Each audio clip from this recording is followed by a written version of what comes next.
Welcome back to the Brother Show. I'm your host, K Mo. In this conversation, we'll be having a talk with some men who will be giving their real, honest opinions to questions that women have. So we'll see you in 1 second.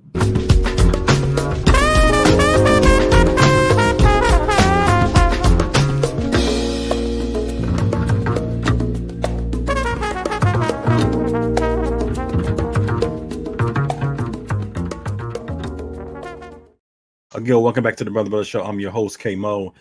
So in this particular podcast, we're having a conversation with men and women, and women are going to ask questions to a group of my guy friends who are mostly all married, and men who have a pretty sound understanding of relationships. They've been married for several years, and they were out there at one point in time, but they were able to give their honest opinion on what women wanted to know. And so with that, I had a good co-host, and we worked together to try to get this going. And I'm going to get that started right now. And we're going to be talking about relationships a lot. So disheartening that people want to find love and connection, but they don't feel like they can. They feel like there's a lot of game playing going on. Apps do allow people to kind of flip from person to person. Can you tell me your thoughts on what are some of the challenges that are keeping men and women from coming together in healthy relationships? And I do that just because that's a little subjective, but what do you think may be the problem with regards to people making the connections that they desire? So with that, I'm going to get started, and I'm trying not to stop too many times, but really we're talking about why are people struggling and connecting in today's dating culture. So this will be a few broken up videos. I'm not going to show all at once because I want to keep the listener, minds going, and actually just to think about some of the things that the guys are saying. So with that said, to kind of start off with that, we will be having a conversation around like what are the struggles in connecting and dating in the dating culture, because a lot of women really want to know what that looks like and what men really think.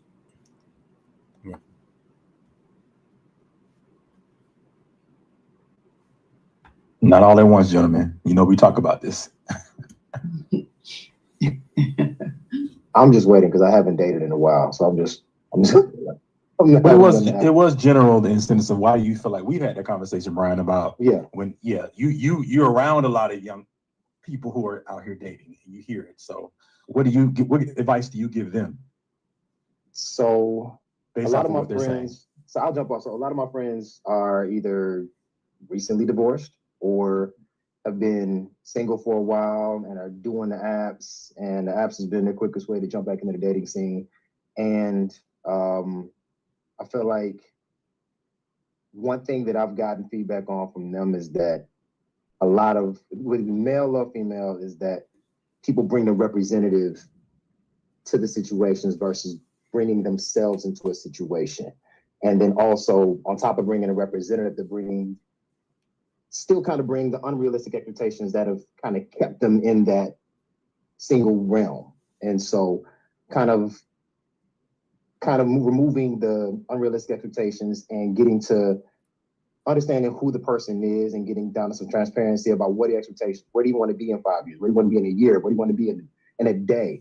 And understanding who somebody is and where they want to go to understand, is this something I need to spend my time on, or is this something is it 15 years or 15 minutes? What is my expectation with this relationship? And I don't know if anybody comes in there with intentionality. So I think there's also a lack of intentionality with dating when it comes to whether it's the apps or meeting people in person and things like that.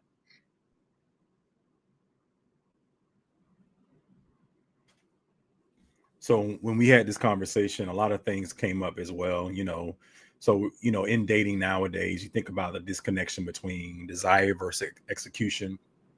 And then also Brian talked about a lot about, the connection versus the fear of vulnerability. And so, his line of work, he works a lot of young people, as I mentioned, on the audio, and so it's very hard to have that sense of connection these days versus vulnerability, especially if you're on the apps and dating and meeting people, depending on what place you're in and what city you're in. I think it doesn't matter as much anymore, because this kind of this the new dating stage and in the culture of dating, it seems like it's existing everywhere now. And it feels like, a lot of people aren't able to connect because a lot of people aren't vulnerable, even in my space. And when I've dated heavily, and the connection, trying to have a connection with a person who is not vulnerable is not going to work. It's very difficult. I always use the analogy between electricity. You look at two wires coming together, trying to connect. And if one circuit has a lot of energy and the electricity itself to connect each other, and the other person does not have that level of connection, it's going to take a lot for those two things to kind of come together.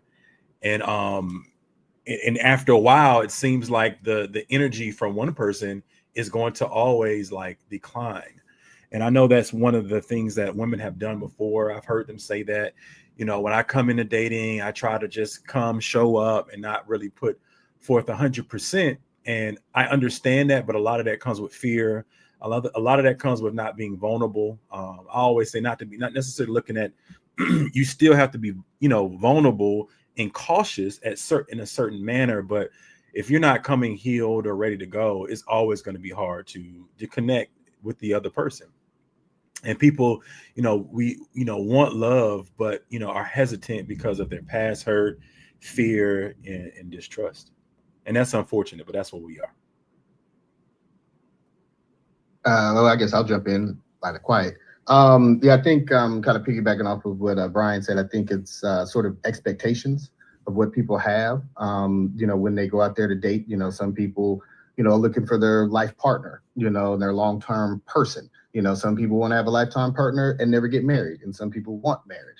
And then there's some people who just want to date and fling, but I think sort of that expectation, sometimes people don't want to be honest of what that is up front. Mm-hmm. Because if you go on to certain dating apps, you may be up there looking for just a good time, but the person you're connecting with is somebody who may be looking for a long-term relationship. And then in particularly, since there's a lot of brown faces in here, I'm a media person. So I think media has a big influence on us, from social media to television to shows and representation, especially us as a people. We, like, even if you think about movies and TV shows out here, a lot of that content represents us as a community and as a culture, where other communities and cultures don't have that same burden on them. So if you see something on social media that represents a Black woman, then sometimes we internalize that, and other communities look at that as far as, oh, that's how Black women are supposed to be. Exactly.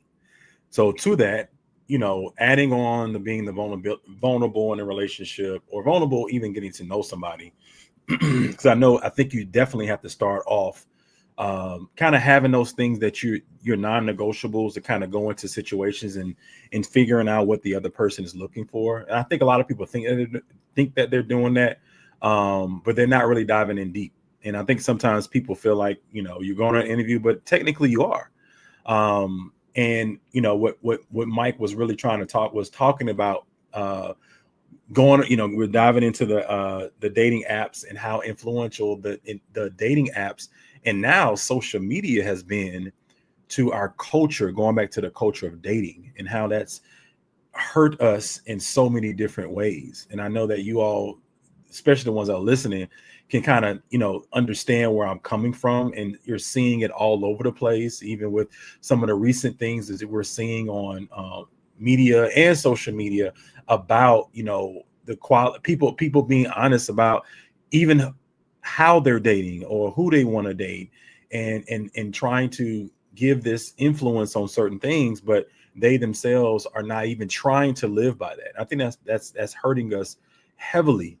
So how do we separate those two? How do we separate the illusion compared to what things are being said out there about us? I even know what they're talking about right now with the Carnival cruises, and it's hard for certain Blacks and people in general to kind of like not make that be reality. And unfortunately, that is our reality. But how does that influence us, overall as a people? Now, again, I know we're talking about the culture of dating, but I think even with that going into it, we always have to have a certain type of mindset and trying to figure out to separate from what's real and what's really here. And a lot of things, I think we have this delusion amongst ourselves. And I think that's really hurting us to try to connect with somebody. And, also causes people to not want to be real, because being authentic and trying to be your real self, you're also afraid to kind of put that out there these days. Or Black men are supposed to be have a certain type of frame, wear certain type of shoes and different things like that. So I think, people just being honest with themselves and not allowing the manipulation of media, social media, or even other people's expectations of what your life is can kind of make navigating the dating scene a little bit hard. And I'll pass it to another gentleman. Man, I think everybody said you all both, Brian and Michael have said a lot that I'm totally agreement with in terms of unrealistic expectations. I know you hear the success stories of folks writing down their list of what they want. I know recently, and I've met her personally. She's married now, just with me. I don't know her more, but anyway, she recently got married. She's a social media influencer, Christian influencer. She recently got married, and her and her husband have been on a couple of shows, podcasts talking about their relationship. And they both said that they got they had a list of 63, 61 things that were on there. And I think that works for them. But I think when you start making lists, and to each his own, that are that detailed, I think you can set yourself up to be heard, or for your expectations not to be met. I'm not saying don't have And let me clear this thing up about the listing. I think people should have lists, but I don't think they should be. I think the realistic list should be different than what the delusional list is. We're talking about character. We're talking about, the things that you're looking for long term in a person. Somebody's, how they nurture, how they communicate. What do they think about religion? How do they think about community? What type of schools do you want your kids to go to? Finances, things like that. Those are what I call lists when we're thinking about like going into something with somebody. The superficial list or things like that, those are the lists that I feel like are hurting us, in now and the long term. Expectations. I think you should know, especially the older you get, hey, this is what I want, this is what I don't want. But I think when you get so into the details, as a Christian man, you don't allow what God might have for you because you think it's going to come in this form, and it didn't, and it's not. I think apps are cool. I've not done the apps. It's a little too transactional for me, but that's just me personally. I want to see the person in front because I don't want to be catfished at all. I just don't want to encounter that because I'll walk out like, okay, it's nice to meet you. I gotta go. And then the last thing I'll say, and I'll be quiet here. And this might be for a later question. I think there's a piece about compatibility. One of the things I really learned, and my pastor talks about it, is there's 5 areas of compatibility, and I live by this now. Spirituality. Do y'all align spiritually? Do you align socially? So where you go, what they like to do, are you willing to learn it? Class-wise. I know sometimes that can sound classist, but you got to understand, if you come from upper class and they don't, that's fine if they don't, but are you willing to work with some life experiences that might not be the same? Right.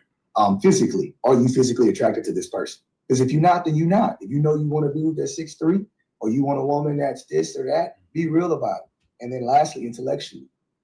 Do you intellectually vibe with each other? Because for me, physically will get you to the table, but it's everything else that's going to keep you there. Fact. And so if we don't vibe intellectually, and I actually will show an opinion on this political view, and you talking about Jello, like, nah, this ain't going to work. You might be pretty, but this ain't going to work. So those are my thoughts. I have a question. Actually, it wasn't my question, but Brian, when you said that, I was just curious. You said you haven't dated in a while. So what's holding you back from dating? So that's the first question. And then secondly, I want to know from everyone, like, do you mind a woman approaching you, or would you rather approach her? So I can answer the first question to why haven't I dated? Well, I've been married for 12 years, so it's been a while since I've been on apps. Okay. So like, I date my wife. Like, we go out, we That still go out, we date, but like, I ain't dating no other person. So I'm not dating. If she's listening, I ain't dating multiple people. I promise you. But to the latter question, in regards to, do you mind a woman approaching you? For me, not at all. Like, I think that's back when I was available. A woman approaching me wasn't an issue at all. And I think sometimes guys, I can attest to myself, I think sometimes guys may get in their heads about approaching a woman or about taking that next step. And a woman taking initiative to step forward is not for me, it wasn't a turn off.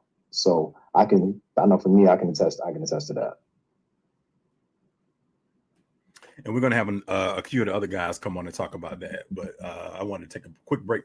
So, yeah, I think for women taking an initiative, I think women should always, that goes back to that circuit thing that I was talking about. I don't think that women have to be in charge of the date at all. I believe that, a man should still be the initiator or things like that in the dating stage or even in the first conversation.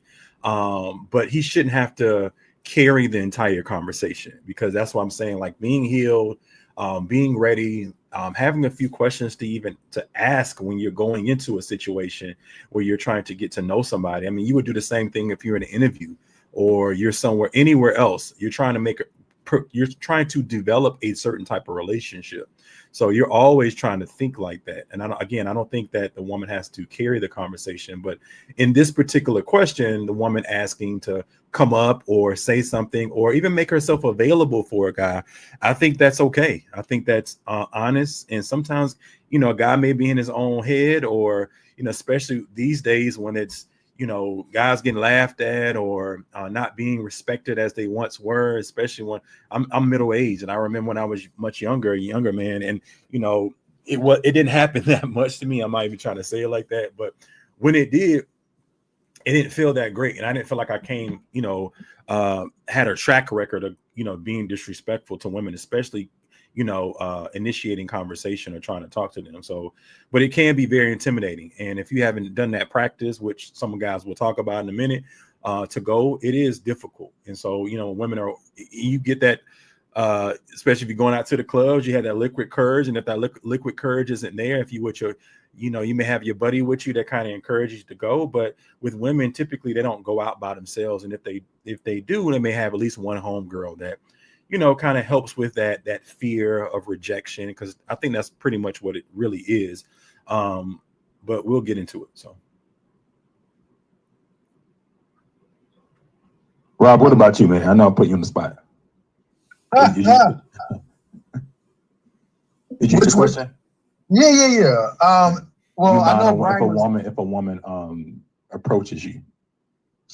So I don't mind a woman approaching me. I don't really know what the definition of that is, but if a woman comes to me and has a conversation with me, I don't mind at all. I'm very conversational. Corey knows it's about me. He says I've talked to everybody, but I think that's kind of what's missing. I think especially men, we have to be open to conversing with women. We have to be open to conversing with everybody, not just women, but everybody. I think nowadays, and me and Corey, and most of us probably on this panel grew up in an era with no cell phones, no internet, no dating apps. And so we're used to talking to people. I personally am used to talking to people. I have no problem, to the question, no problem with a woman approaching me. But I'm a firm believer of just being open to the experience. And if a woman approaches me, that doesn't mean I have to date her. That doesn't mean I have to exchange numbers. It doesn't mean anything. But I think in that moment, in that experience, enjoy the experience. If she approaches me, I don't care how she looks. If she approaches me, I'm going to have a conversation. I'm going to enjoy the conversation. I'm probably going to learn something. She's going to learn something because I'm going to chop up game with her. And so I think it's about the experience. And so I have no issue with a woman approaching me.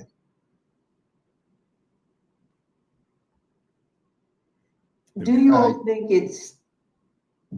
think that's basically how a lot of men feel? Or do you feel like, you know what I'm saying? I'm just curious, like, you all seem open to it, but nowadays, do you think that, you know, most men are okay with someone approaching them? Or is it about the approach itself? Well, I think so. I think most men are. I mean, I think deep down men want to be desired too. Mm-hmm. You know, Mm-hmm. we want to feel sexy. You know, we want somebody to come up to us. You know, I mean, what did Chris Rock say? When Tiger Woods, he was chasing women all his life, he couldn't get one. But then as soon as women started chasing him, he couldn't run that fast. You know, and that's a misconception that a lot of, I think, women don't kind of consider, is that, you know, we want to feel desired. So if a woman actually approaches us, it makes us feel, you know, like, oh, we're desired, because we're kind of conditioned to be the pursuer all the time, that we have to come and approach somebody, things like that. You know, now obviously, you know, I don't think men, you know, talking, you know, Robert, as far as our time when we didn't have cell phones, you know, we had to go out there and talk to women, you know, and pull out the pen and the, you know, and the little the black drink book. napkin. Yeah. Hold on. All the secrets now, Corey. But, you know, but I think now with like dating apps, because I know like even like Bumble. So I've done, you know, some of the apps, and like Bumble, you can connect with somebody, but it's the woman's intention. She's the one who has to start the conversation. So I do think that there are men out there that, you know, still want to approach. I just think that is just on their setting. And also, you know, it's kind of a double-edged sword of like, you know, if a man approaches, but he keeps getting, you know, the Heisman, you know, then that's going to sort of affect, you know, how he's going to go ahead and operate. And then, of course, if he's not being chased either, feeling desired, then that's also going to affect him. And I'll stop it there. So, you know, even with relationships, you know, all men, I hear this all the time from guys with interviews or talking to them, you know, offline. They always say, you know, I'm talking about the culture, and now we're talking about this particular thing within the culture, which is the approach. And every man wants to be desired. Every man wants to feel appreciated. That's the common word I use, or I hear from men all the time, is feel appreciated.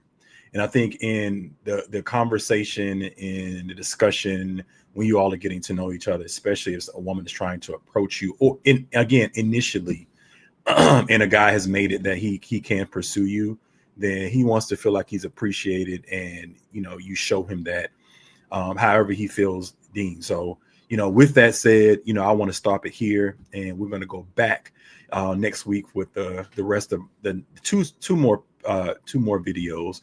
But I wanted to stop here to kind of just introduce the culture, and just to answer some questions from women. We'll be back next time with the Brother to Brother Show. Thank you to all our listeners. Peace.